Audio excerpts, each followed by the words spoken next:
মঙলবাৰে ঘৰৰ ওচৰৰ এজন যুৱকে পিতৃক খবৰ দিলে বহিৰাজ্যত থকা প্ৰাণজিৎ আৰু নাই।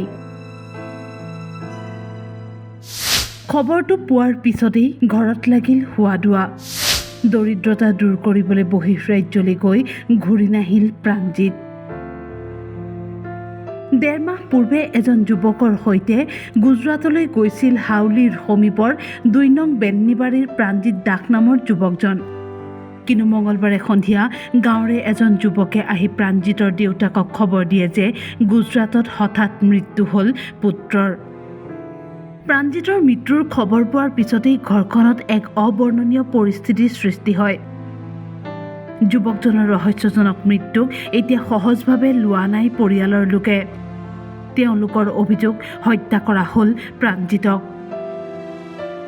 আমাৰ এই ২ নং বেন্নিবাৰীৰ গাঁৱৰ শ্ৰী বীৰ দাসৰ কনিষ্ঠ পুত্ৰ প্ৰাণজিৎ দাস, তেওঁ আমাৰ কাষৰ মধুপুৰী গাঁৱৰ শ্ৰী নয়ন দাসে লগ ধৰি কিনে মানে প্ৰথমবাৰৰ পৰা তেওঁ ওলাই গৈছে। প্ৰাণজিৎ দাস এনে তেওঁ মিস্ত্ৰীৰ লগত দিন হাজিৰা কৰে বা ধাবাত কাম কৰে, তেনেকুৱাকৈ চলি আছিলে। কিন্তু তেওঁ জানিব পৰা মতে নয়ন দাসে আগৰ পৰাই গুজৰাটত কাম কৰে আৰু সেই পৰামৰ্শমতে ইয়াক চিনি পাই লগ ধৰিছে আৰু মানে গুজৰাটত কাম কৰিবৰ বাবে তাক লগ ধৰি লৈ গৈছিলে। তো হঠাৎ ফোনত যোগাযোগ হৈ আছে দেউতাকৰ লগত, দেউতাকতো ইমান নাজানে একো।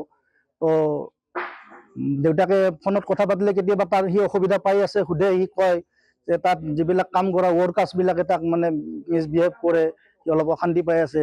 তো দেউতাকে ঘৰত আহিব কৈ আছে, আহিব নোৱাৰে, লগত টকা পইচা নাই বুলি কৈছে, পইচা নিদিয়ে। তো আহিব নোৱাৰিলে। তো হঠাৎ কালি সন্ধিয়া ৬টামান বজাত ইয়াৰ আমাৰ গাঁৱৰ এজন ল'ৰাৰ তাত সেই নয়ন বুঢ়া ল'ৰাজনে ফোন মাৰি কৈছে যে প্ৰাণজিৎ দাস ঢুকাইছে। প্ৰথমবাৰ কোনোবাই কৈছে যে মাথা ঘূৰাই পৰিছে, কোনোবাই কৈছে বিল্ডিঙৰ পৰা পৰিছে, আৰু এবাৰ কৈছে কি যে নহয় লেট্ৰিনৰ পৰা আহি থাকোঁতে পৰি কিনে ডেথ হৈছে। গতিকে এইটো আমাৰ সম্পূৰ্ণ সন্দেহৰ আৱৰ্তত আহি গৈছে যে এইটো মানে স্বাভাৱিক মৃত্যু নহয়, এইটো তাক কোনোবাই হত্যা কৰিছে। এই হত্যাৰ মানে আমি উচিত তদন্ত বিচাৰিছোঁ। এখেত দেউতাকে আমাৰ হাউলী পৌৰ নিগমৰ চাফাই কৰ্মী হিচাপে কাম কৰিছিলে, কিন্তু এতিয়া তেওঁ অৱসৰ বয়স হৈছে, তেওঁ ঘৰতে থাকে। গুজৰাটত কাম কৰিবলৈ গৈ প্ৰাণজিতে হঠাৎ মৃত্যুক আঁকোৱালি লোৱা ঘটনাই এতিয়া শোকৰ ছাঁ পেলাইছে। সৰভোগৰ পৰা গণেশ সাহাৰ ৰিপৰ্ট, টাইম-8।